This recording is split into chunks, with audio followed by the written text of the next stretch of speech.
And welcome back to the Crypto Hulk Show. Monad. We'll be talking about Monad. And this particular crypto appears to be very, very advanced. They're having a pre-sale on it for like this week on Coinbase.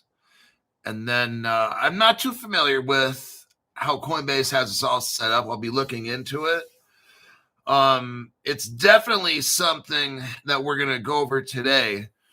And I heard about this crypto a couple weeks back, and it's very interesting. Let me read to you what the meaning of this monad. Now it's going to it might get a little weird. We're going to read some philosophy here on the word monad because words mean things. And let me just break it down. So we take it back to the 1700s. Monads in his metaphysical system, particularly in his works like Monadology, 1714, describes monads as, like, what are monads? Simple, indivisible substances. A monad is something at the very, very basic level. The fundamental building blocks of reality, akin to metaphysical atoms. Unlike physical atoms, they are non-material and have no parts. Another version of monads are windowless and self-contained. Each monad perceives the entire universe from its own perspective, but doesn't interact directly with others. Instead, they operate in pre-established harmony orchestrated by God. Whoa. Where changes in one monad correspond perfectly with changes in all other monads. Monads vary in clarity of perception. Lower ones, like those in inanimate objects, have vague, unconscious perceptions, while higher ones, like human souls, have clear, conscious awareness. God is the supreme monad with perfect perception. Oh man, Crypto Hulk, this whole thing, like you were talking about, this whole slave system, Crypto Hulk, oh shit. Remember about the system? This crypto system will enslave the whole world.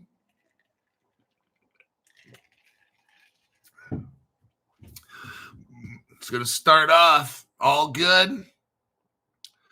It's going to end up all bad. Purpose. Okay. This philosopher used monads to resolve issues in Cartesian dualism, which is a mind-body problem, and to argue for a universe that's both pluralistic and unified. This concept influenced later idealist philosophers and provided a foundation for views on individuality, perception, and the nature of substance. Now, the ancient Greeks, Pythagorean, you've heard of the Pythagorean theory and geometry and shit, right around the 6th century AD. The monad represented the primal unity, or the one. The origin of all numbers and multiplicity in the cosmos. The monad to Pythagoras, the Greek, it symbolized indivisibility and the source of creation. Oh gosh, this is starting to get a little scary, Crypto Hulk. I'm just letting you know that words mean things. Neoplatonism thinkers thought philosophers like Plotinus, 3rd century AD, and Giordano Bruno from the 16th century used similar ideas to describe ultimate unity or basic entities in a hierarchical universe. In some contexts, monad refers to any single self-sufficient entity, a single self-sufficient entity or principle, contrasting with composite or relational beings. So I wanted to read off that bit of weirdo kind of stuff because the word monad has a very strong connotation of primal unity or the one or the origin of everything. Is this monad crypto going to be the origin of everything? It is an Ethereum virtual machine based crypto, and we all know what that is. That's the Cosmo SDK, which Ripple and Persist added into that and created Ethereum virtual machine to that, which is now the universal ledger. Is that what this monad thing is and all that scary voodoo philosophy shit you were just reading, Crypto Hawk? Is this the God? The indivisible unit that we're all going to be on? I don't know. I'm just here to scare the hell out of you and scare the children. My name's Crypto Hawk. I'm not a financial advisor, not a crypto advisor, definitely not a philosopher. Heavy hardcore drug user. I slam heroin, snort coke, eat mushrooms and LSD and all kinds of all the time for the past 5.5 years. Everything on the show is heavily drug related. Don't buy anything I tell you to buy. Don't sell anything. It's time for Chucky. Stephen Morris is like rookie number.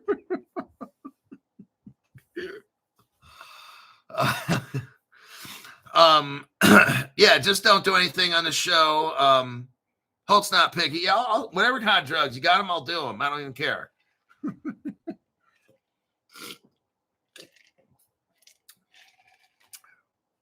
All right.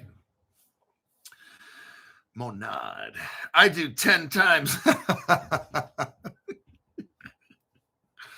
Oh my God. All right, let's look at monad here. I'm going to read what I found about monad. Monad Foundation has revealed the tokenomics for its upcoming MON token ahead of the mainnet launch and airdrop scheduled for November 24, 2025. The total supply of monad tokens is 100 million, with only about 10.8 billion unlocked and circulating at launch, mainly via the public sale and airdrop. Here's the breakdown of the tokens. For the ecosystem, 38%, focused on supporting growth and long-term incentives. The team gets 25% of those allocated to the monad team with vesting schedules. I like that. Investors, 19.7% get them. For early backers, also under vesting. Public sale, 7.5%. Now that seems kind of messed up. I'm just giving you, I'm not selling anything here. I don't make any money, but just sure, it seems like the team gets 25% of them. That seems kind of like a lot.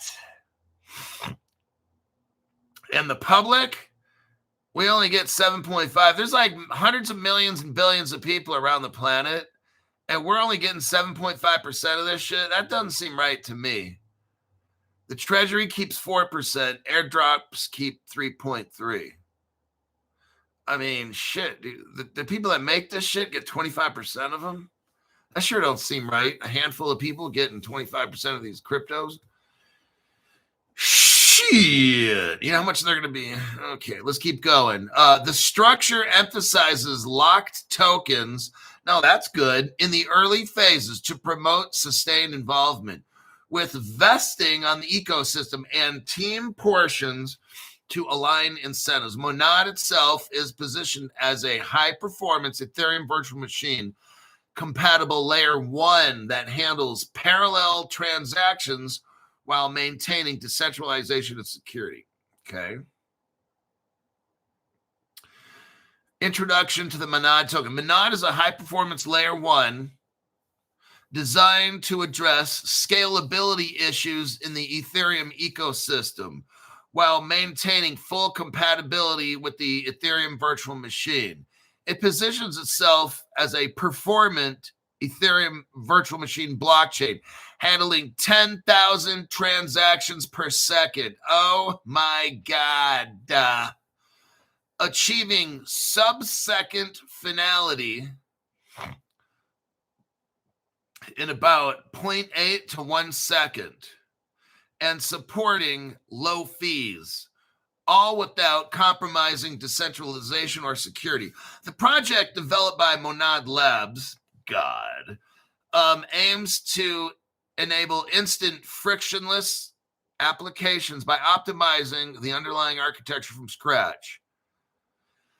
The Mon token is Monad's native utility token, primarily used for paying gas fees on the network, staking to secure the chain, and participating in governance or ecosystem incentives. It aligns among validators, developers, protocol.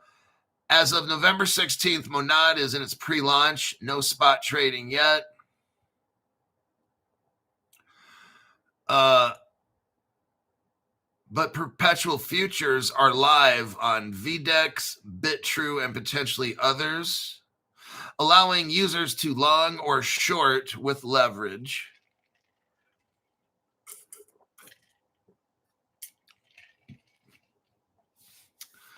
Let me take a look here. Monad's core innovation lies in its rebuilt architecture. It has parallel execution and async processing.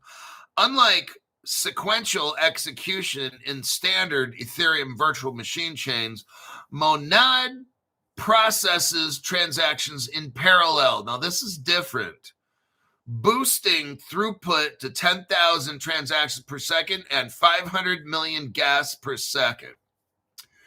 It supports asynchronous execution while maintaining compatibility via mechanisms like the reserve balance for EIP 7702, Monad BFT with that Byzantine fault tolerance consensus, a custom Byzantine fault tolerance mechanism with 400 millisecond block times and 800 millisecond finality, resistant to tail forks and designed for large, globally distributed validator set. Currently, there's 186 in a test net, and they're aiming for 1,000. Monad DB is a custom state database for efficient Merkle tree storage, enabling nodes to run on consumer-grade hardware like laptops to promote decentralization. Oh, I wonder how you become a node. Boy, Jove, want to be a node.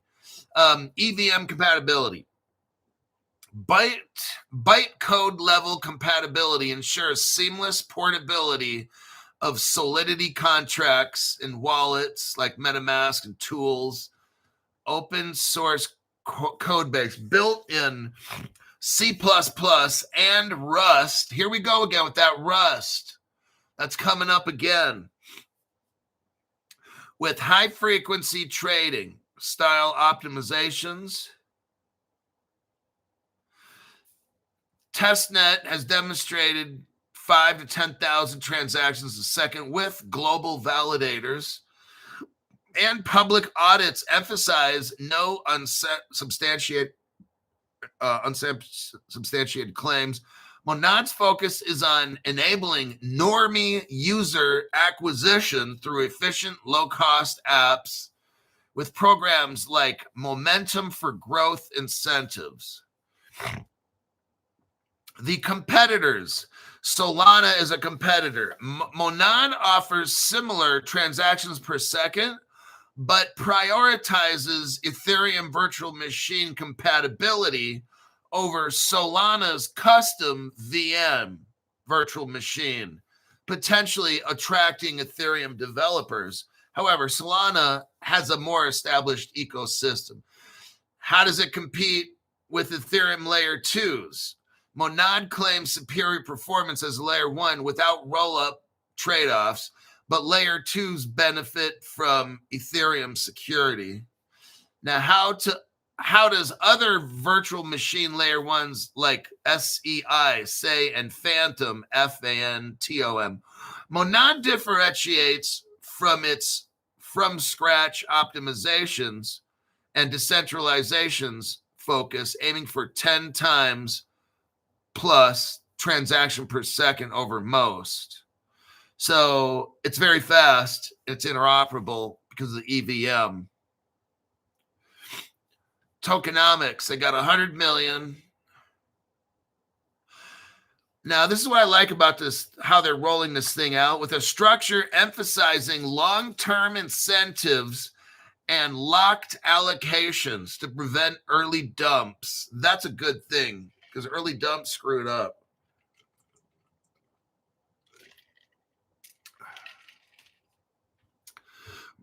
At launch, only about 10% of the tokens will be unlocked and circulating primarily from the sale, from the public sale and airdrop.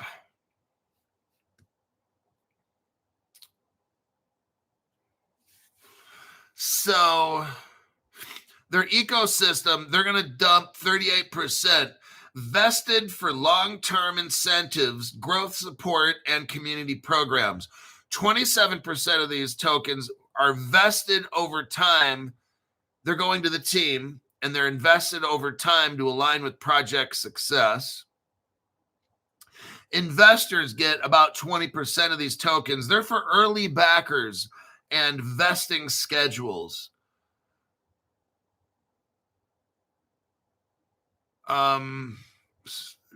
Public token sales start today on Coinbase, 0.025 cents, aiming to raise $188 million. Lower bids fill first, no whale advantage, hold 30 days for priority in future sales. That's good. I like seeing that.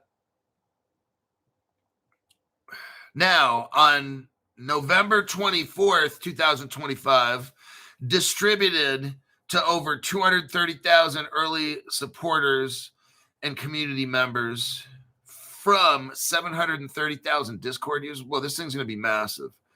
Eligibility via airdrop checker. See, when you see a program like this with all these damn people and they're slowing it down like I do on this program to avoid all the pump dump people, you get a much better crypto.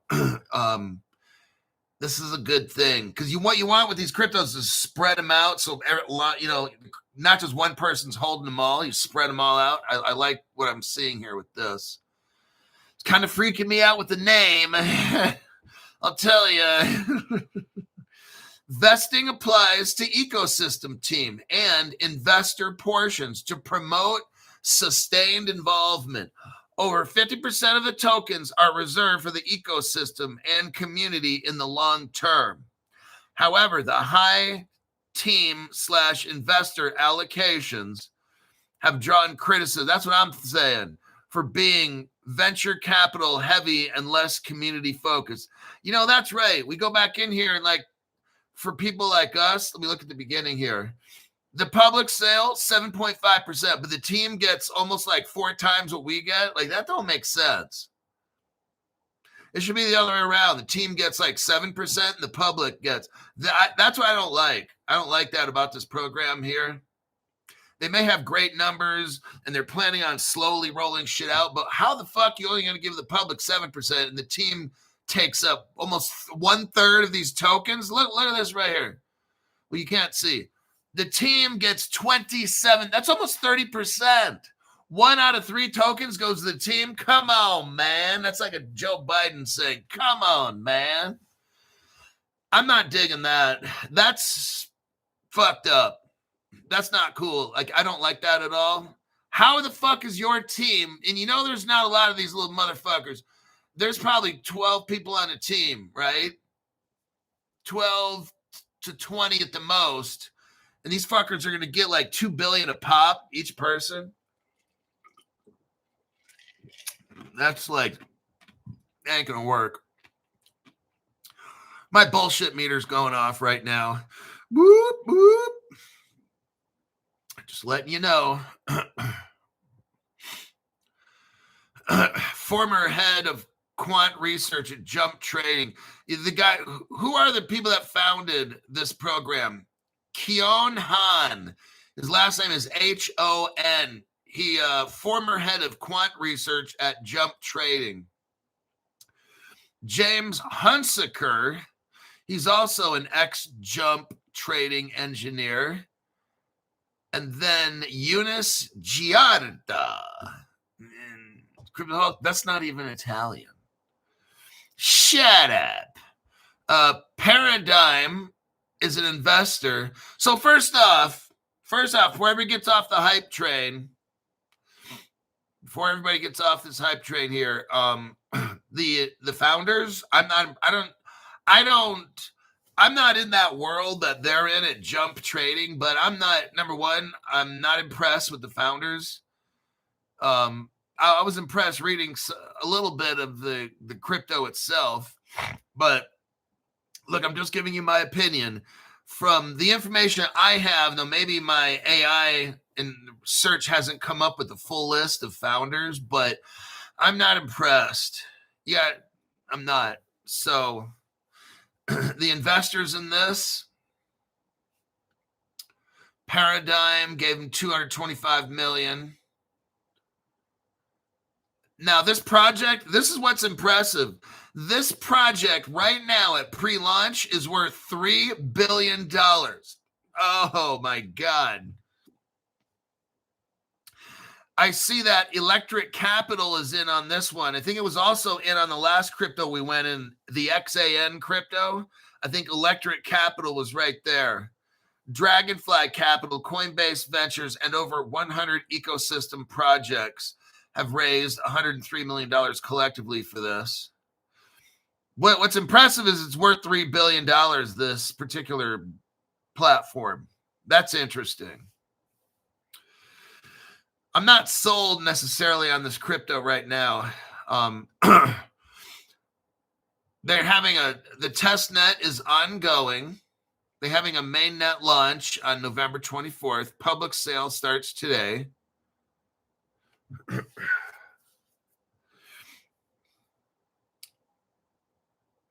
having some hackathon shit.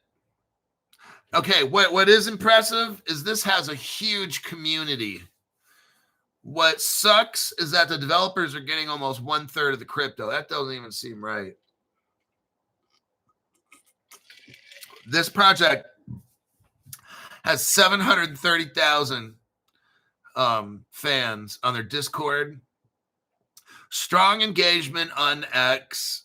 Posts show hype around this airdrop in mainnet, with users farming points via testnet interactions. I'm telling you what, I think this thing is really hyped up. I'm not seeing the companies in the integrations that I like to see. I'm seeing none of that at all, actually. I'm seeing a lot of hype.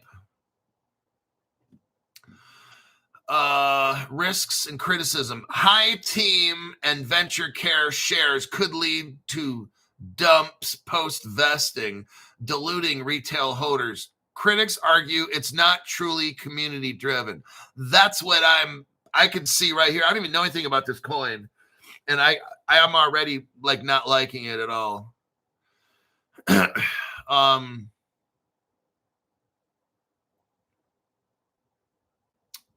as a new chain, there's potential bugs and adoption hurdles. The FDV estimates $2.5 to $9.5 billion. I think that's what it might come to be worth. Overall, Monad represents a bold bet on performant with a T. Decentralized Ethereum virtual machine tech, but its success hinges on execution and a competitive landscape.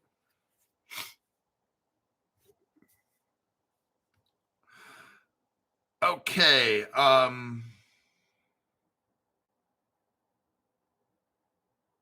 MEXC.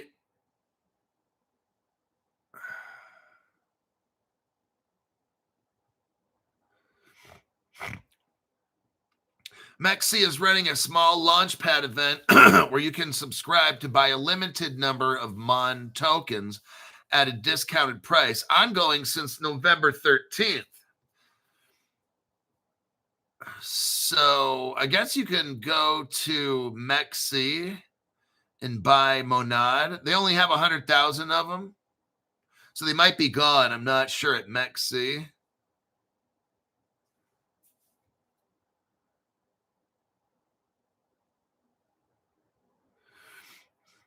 Now, if you're looking to long or short this,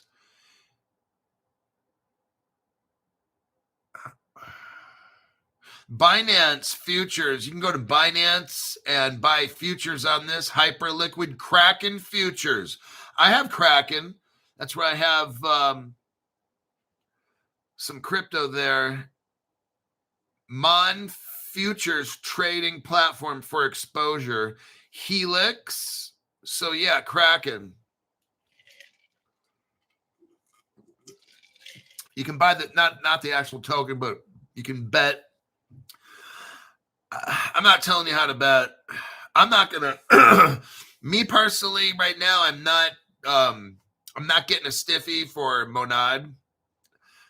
I don't know if my Grok search didn't come up with a good enough deep dive or something, but I need to know way the fuck more than I know right now. I need to see way more shit than this for me to put money into it. So don't let the hype get you. Let me check the comment section here. Blue Nad. Monad's going to be sold on Coinbase as well. Oh, damn. Damn. At Floridian 2009, you're almost there at the membership. You can contact me. Here's my X. Let me type this in.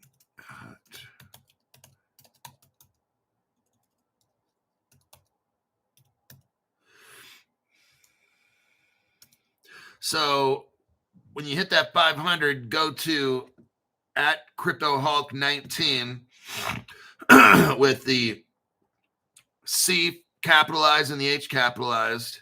That's on Twitter or X. And then Instagram. Now, if you can't get a hold of me there, try Instagram. Let me look.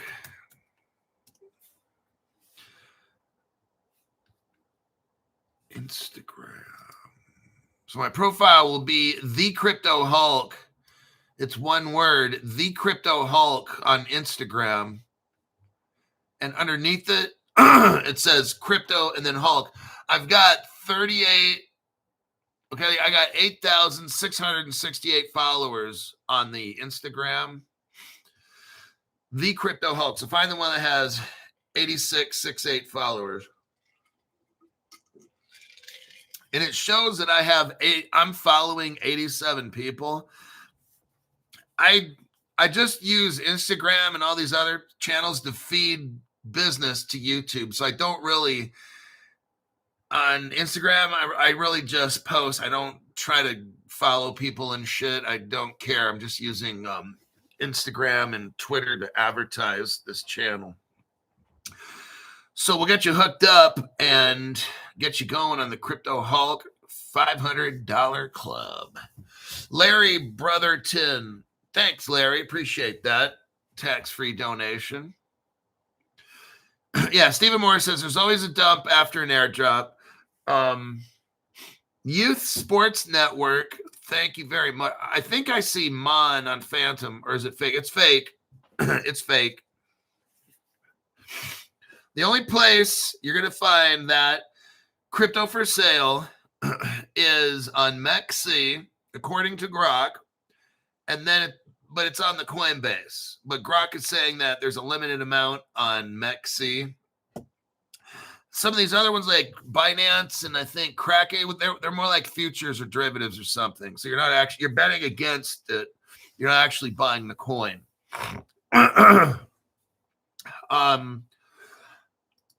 I'm going to move on to the next article. If any of you find good information on Monad, it's new. My Grok search came up Snake Eyes. So I'm sure there's more to this project.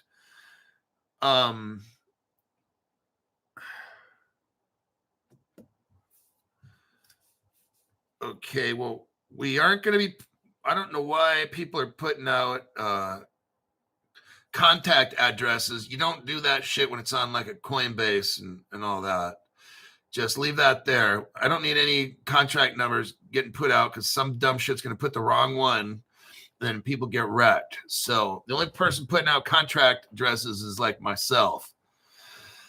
All right. Now, the Monad thing, like I said, send me the info if you got good information on more. Who helped make Monad, like shit like that? Because I came out, I didn't spend a lot of time on this deep dive because this crypto doesn't really have a whole lot out there. So I need to find way more information before I'd put money into Monad. If you guys want to, it's going to pump dump. So just, yeah, I'll leave it at that. I'm not going to trash talk this crypto. I don't know enough about it to really say much.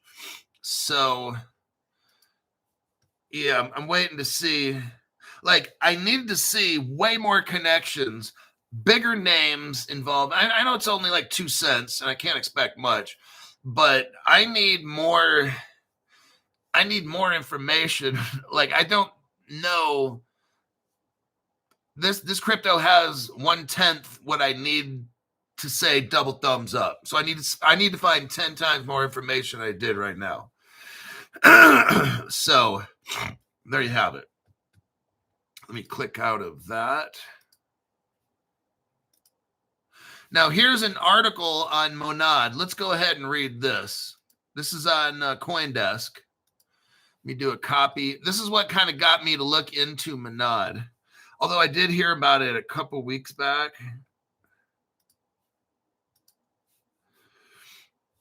All right, what does this article say? Monad unveils tokenomics ahead of the November 24 token airdrop. The Monad Foundation's airdrop and mainnet blockchain will go live on November 24th. Public token sale, 7.5% of the initial supply. So what's kind of, they're only letting the public get 7.5% of these tokens. That don't seem right.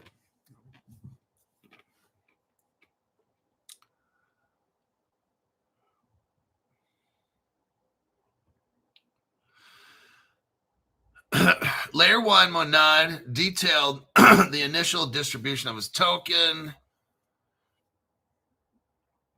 Public sale, we already know that public at 7%. CoinDesk is telling us.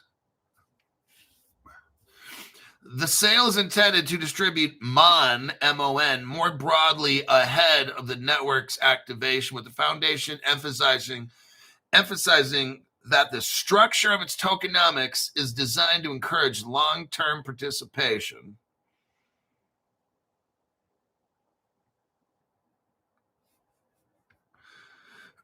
Okay, now this picture, if you guys are looking at it, they unlocked the ecosystem development. That's 38% of their tokens are to develop the ecosystem. That's unlocked. The other part that's unlocked is the 7.5% to the public. And then we got airdrops are unlocked at 3%. So what is locked up? The team's 27% is locked up. Now that's good. So these fuckers can't dump it. Investors' cryptos are locked. And the category labs treasury of 4% is locked up. So I kind of like that. But overall, I already said my piece.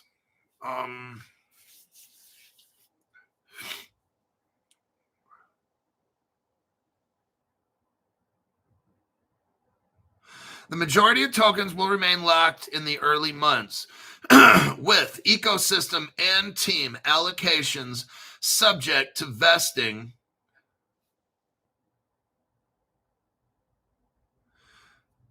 Okay, that's all. There wasn't really a whole lot there. I think they could have done a way better. Coinbase got a fail, an epic fail on this article, in my opinion. I can't see a reason to buy this shit. I need to see a use case. I need to see partnerships that are here. There's nothing here. It's a fucking nothing burger article. It tells us they're going to release.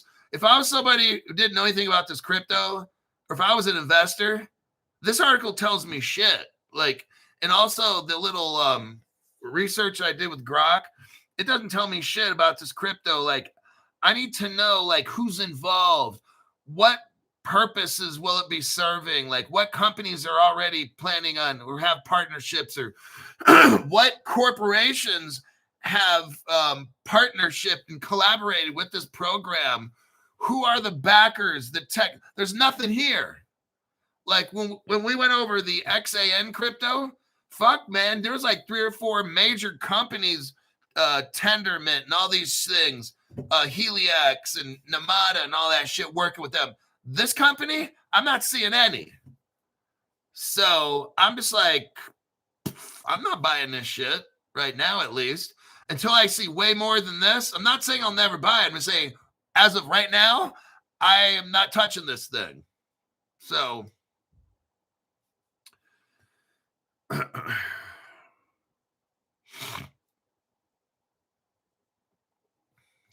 all right. Now we're going to look here at BNY Mellon. All right. I want you to see a trend. A trend. Copy and paste.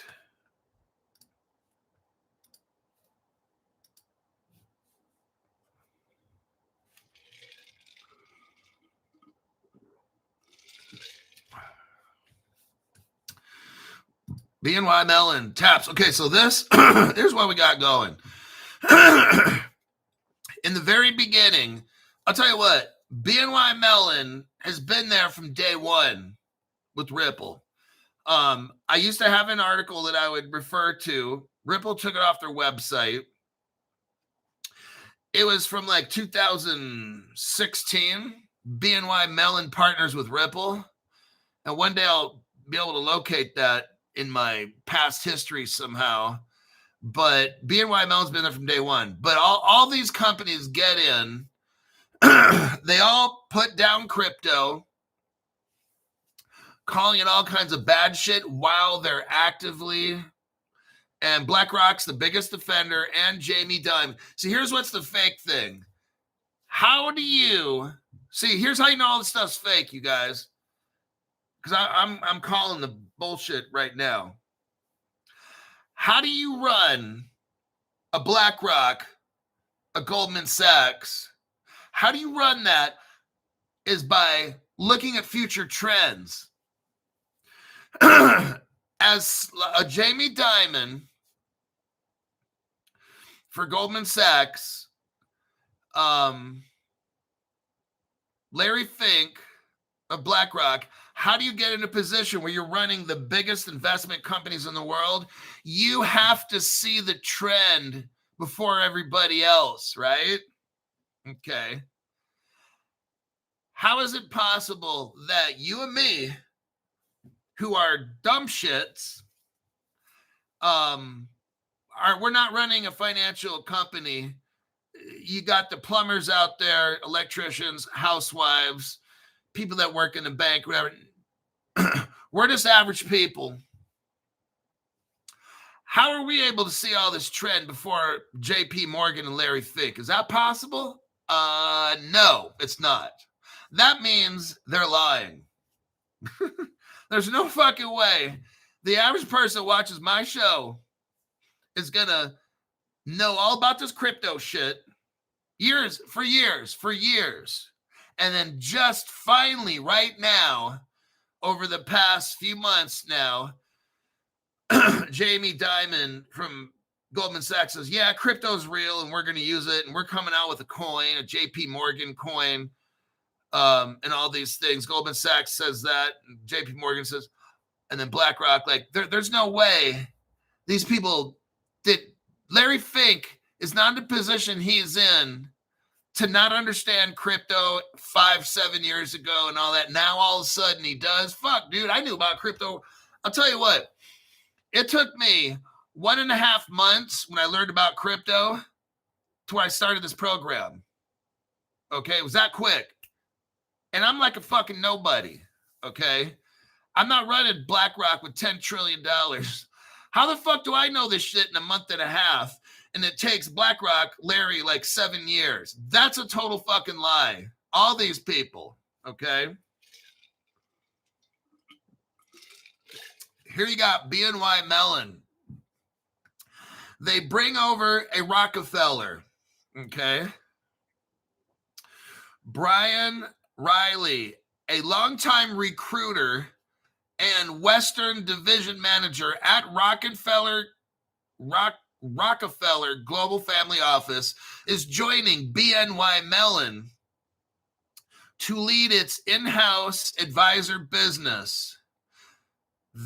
So what we got going on is BNY Mellon, who knows all about crypto, they're just now coming out of the closet because they've been working on this shit for the past 9 years, whatever. Secretly, they're bringing a guy from the Rockefeller family office to be their in-house advisor on business. Riley, who gave notice at Rockefeller last month, will start in January as global head of BNY Wealth, according to a memo from Jose Mignana, global head of BNY Investments. The newly created role, like they literally did not have this position. They just created out of thin air a position inside of BNY Mellon for this guy to come over.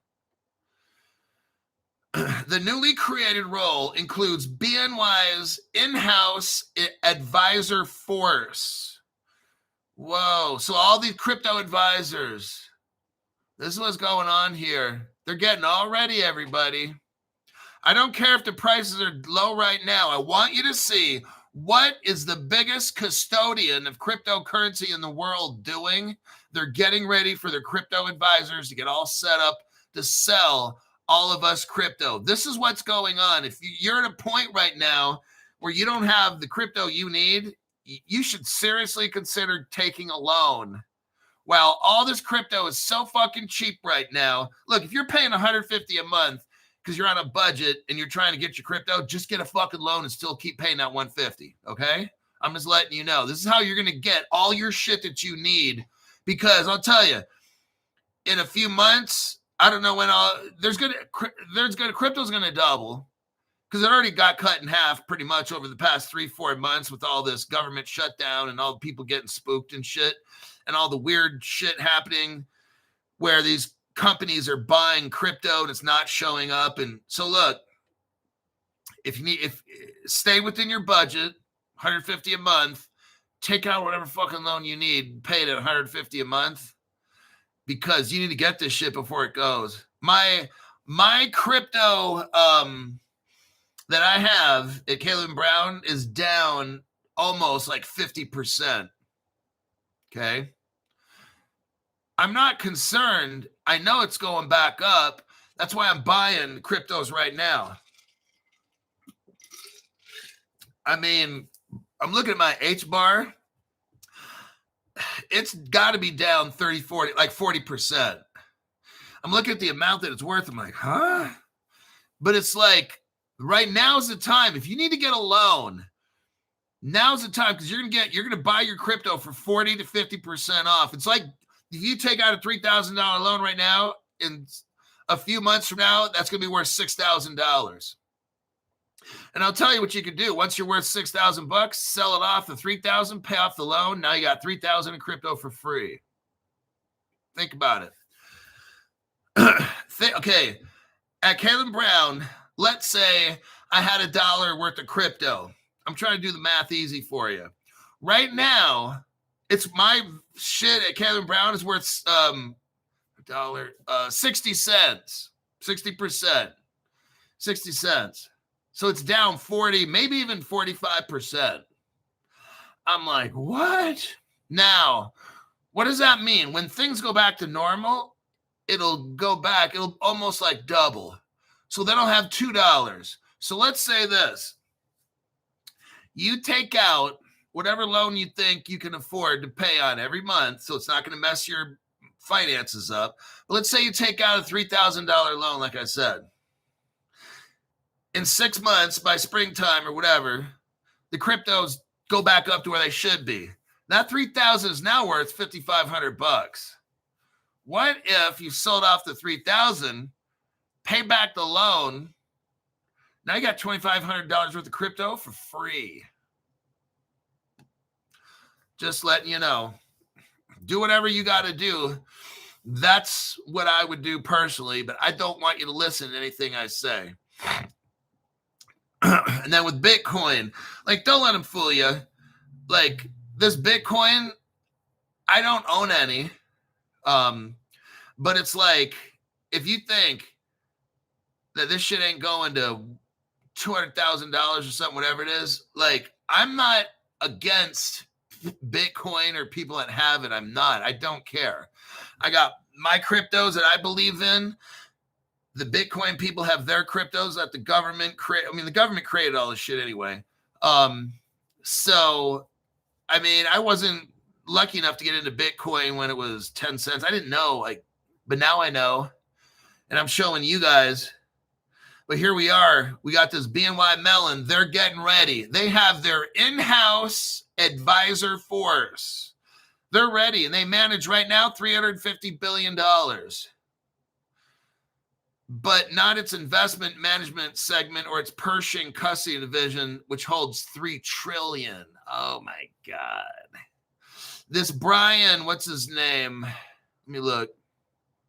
Brian Riley. Brian Riley has demonstrated a track record of enacting change and driving growth in the wealth space. Mignana, who joined BNY 1 year ago from Nuveen, wrote in his memo, he noted Riley had been one of the early members responsible for building out Rockefeller.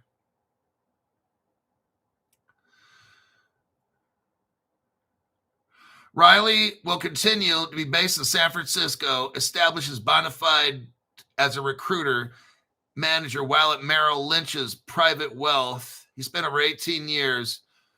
Now let's look a little deeper into this. Let me click out of that.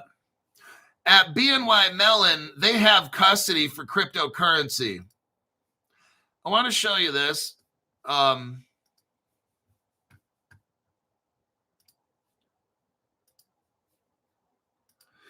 Here's where we have Caleb and Brown, and here's why I have. This was the biggest reason I went with Caleb and Brown. If you look below my screen, you'll see Caleb and Brown link. Ripple, listen to this. Ripple selects BNY Mellon to custody Ripple US dollar reserves. Now, I want you to see what's going on here. Ripple created what they call the RLUSD. and it selects BNY Mellon to custody that. That's very interesting. This is July 9th, 2025. Today, Ripple, the leading provider of digital asset infrastructure for financial institutions, has selected the Bank of New York Mellon, a global financial services company, for the primary custody of its Ripple. Now, if we look down below, I'm going to speed this up. But if you look down below here, you got them using Fireblocks.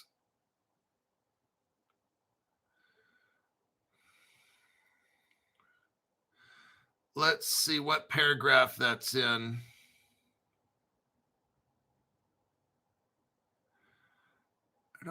I had it underlined.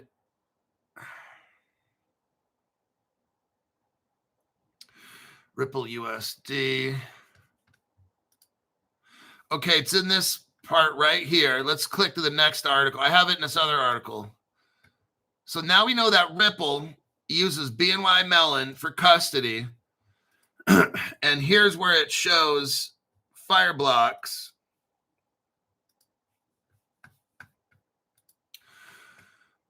Go to the 1, 2, 3, 4, 5, 6 paragraph down. BNY Mellon has been working closely with market-leading fintechs. The firm, BNY Mellon, tapped digital asset technology specialist Fireblocks, right there, and Chainalysis to integrate their technology. So let's stop with that. BNY Mellon is using Fireblocks. So is Caleb and Brown. Now, I want to tell you, there are other custody solutions. You look on social media, and everybody's probably having some kind of custody solution. We got insurance. We got this, that. You know what? You know what I want? I want the best. Where does Ripple go?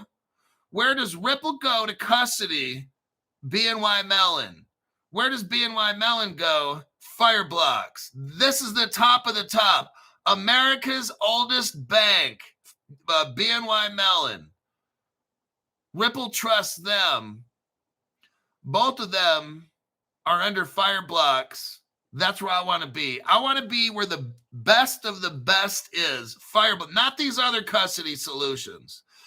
I don't care. They got insurance. I want the best. That's what I'm going with. That's why I chose Caleb Brown for this channel, because I want to be in with BNY Mellon on my right, JP Morgan on the left. I don't care to be in some custody solution with insurance. I'm not worried about that dumb shit.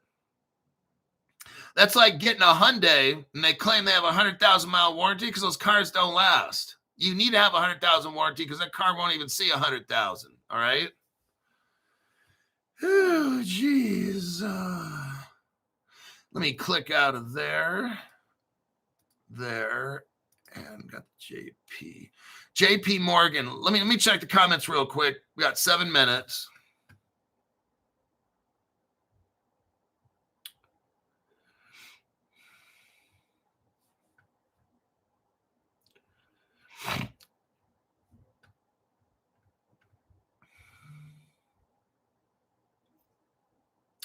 All right, JP Morgan, here we go. Now, here we go again. From years ago, JP Morgan had nothing good to say about crypto. This Jamie Dimon character. Jamie Dimon said he'd fire anybody caught buying or selling Bitcoin. Now, all of a sudden, I want you to see let's see what Jamie Dimon's doing now. All these people, how does Jamie Dimon not understand crypto 5 years ago, whatever, threatens to fire everybody who talks about it or recommends? You got the BlackRock character, his last name's Fink, like Rat Fink. He don't like it. He don't understand. How is this possible? This is how it's possible. U-double-L-S-H-I-T, that's bullshit. So let us continue. JP Morgan Chase and Company has come a long way when it comes to crypto. At one point, they used to look at anything blockchain or crypto with skepticism. Oh my God. CEO Jamie Dimon, who famously called Bitcoin a fraud in 2017, has since softened his stance, acknowledging that blockchain is real. Now, let's stop here. I am not a tech person at all. I don't even really like technology. I don't understand 90% of it. Okay. And I grew up in the 70s and 80s and shit without it. Did fine. But you got a guy running like when Bitcoin came out, I didn't even know what it was. Like, I don't know. I didn't know anything about crypto at all. But I find out about it when COVID hit in 2020, around March. I've never really heard of cryptocurrencies at all, honestly. I didn't even know what it was. How is it that a month and a half later I have a crypto show and I know that it's real and useful and all these things? Like I was a nobody at the time. Well, still am. I'm not even a tech person, but I'm not running a JP Morgan, world's biggest bank in the world.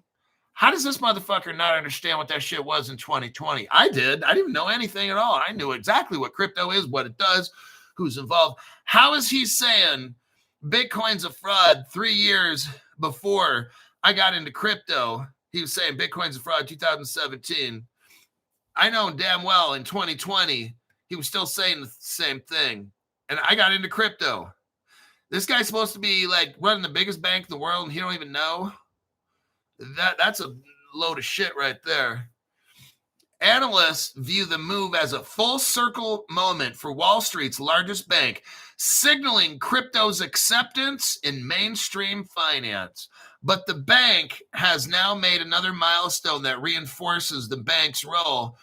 JP Morgan launches a deposit token. Oh, shit. Now, from the same guy that's saying crypto is a fraud to now he has his own.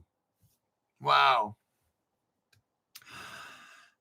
I'll tell you what, like the older that you get, you don't change your mind usually on things because you understand like young people, kids, teens especially, when you start hitting 13 years old, you're trying to find out who you are.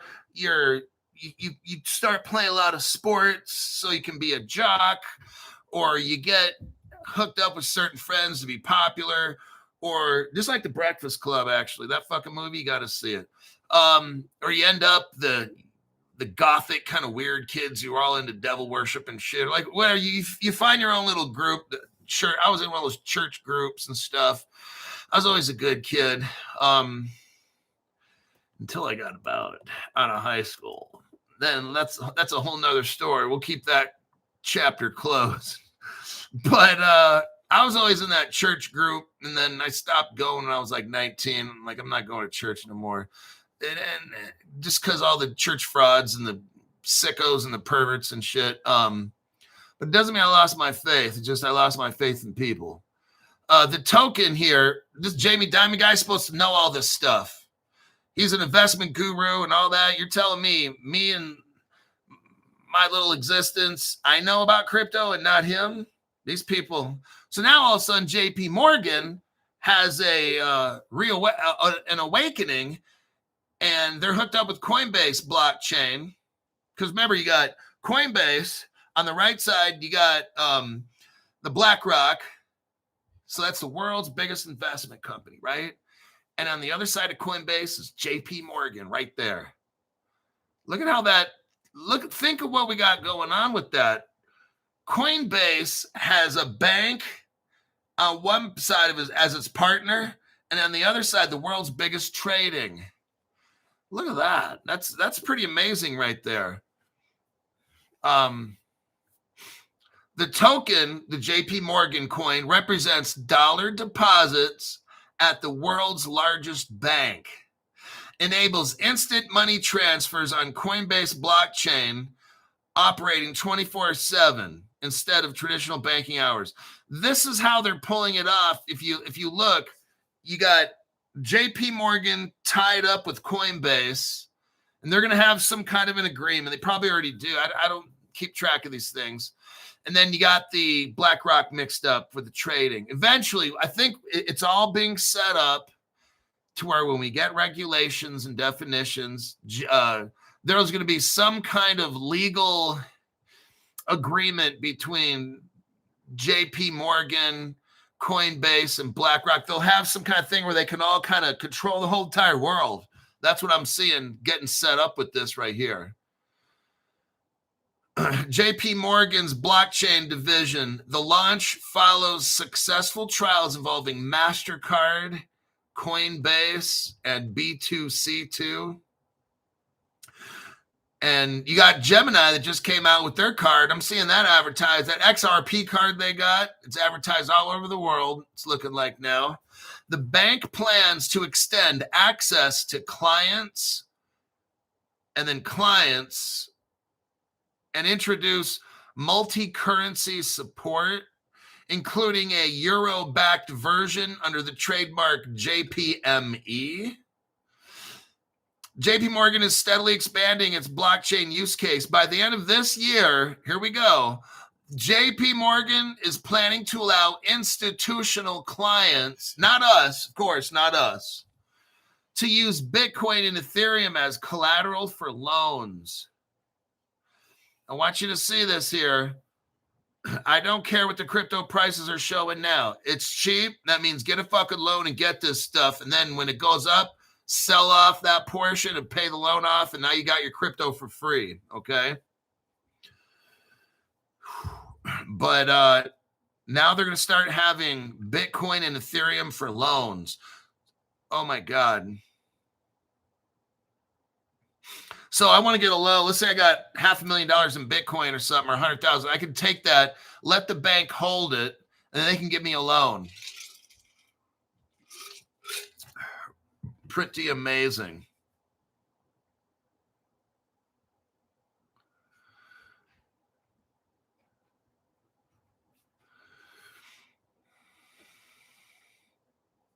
Deposit tokens like the JP Morgan coin are different than Tether or USDC. Let's look at why. Deposit tokens like JP Morgan are issued by licensed banks and represent claims on actual deposits held within the banking system, making them subject to strict financial oversight and backed by insured funds.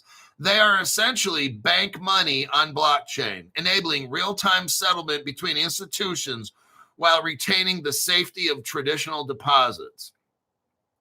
Stable coins, on the other hand, like Tether or USD Circle, are issued by private fintech or crypto firms outside of the banking framework. Though typically pegged to the US dollar, they rely on the issuer's reserve transparency and governance. While stablecoins dominate retail crypto use and decentralized finance, deposit tokens appeal to regulated institutional finance seeking blockchain efficiency without compromising compliance or risk management. So that's exactly what these banks, like okay, let's say you got millions. Crypto takes off and you got billions. Let's say let's say you got, realistically, okay, let's say you got $300 million. You made $300 million on crypto, okay? Are you going to want to have your money in Tether, that's not a bank, or USDC, that's not a bank? Or would you want to have a coin by JP Morgan that's backed by bank deposits and verified? I mean, we all know the answer. It's rhetorical. So that's what's going to kind of happen. Banks, I don't feel, are going to be put out of business. They're going to take some hits, but this is a classic case. Would you want to put your money in Circle or with like a bank, like a JP Morgan coin? That goes without saying. I'd rather go with JP Morgan. They've been around. They're audited by governments and stuff. The money's in there. I trust that more. It comes down like a trust issue. And then the blockchain shows everything. Anyway, that's where the transparency comes in. So there's going to be competition with these banks because they got a lot of trust. And for people that don't trust crypto, they'd rather go with the JP Morgan crypto than some other company. You're going to see that with a lot of people that don't know like what we know about company. Hey, I want a bank, a fintech. If I have a crypto, as long as it's backed by a bank, then I'm going with that one rather than some fintech company, some 25-year-old guy who started some. I don't care about that shit. I want some that's FDIC insured. That's where all this goes. And I think we are out of time. Let me check. Yeah, we are at 1 hour and 5 minutes. Let me check some comments here. Deposit tokens, USBC, beat them to the punch. Yeah, that's what we went over.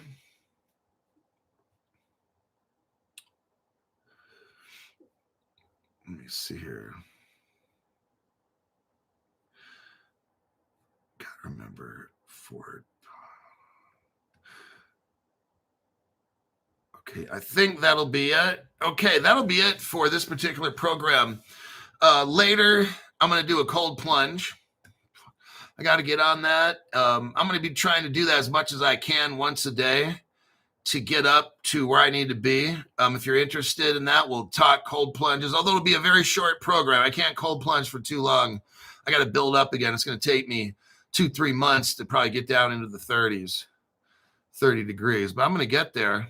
And if you want to join me on my journey, you can see how it's going to be tough. It's painful in the beginning like this. Later, when I'm into it, I can just get in there and sit in there and talk for 20 minutes in freezing water. So it's a challenge. Anyhow, I will see you all in the next one. Probably be at maybe 5 o'clock p.m. Pacific time today. I don't quite know, but I will be looking for good news to report, and I'll see you then.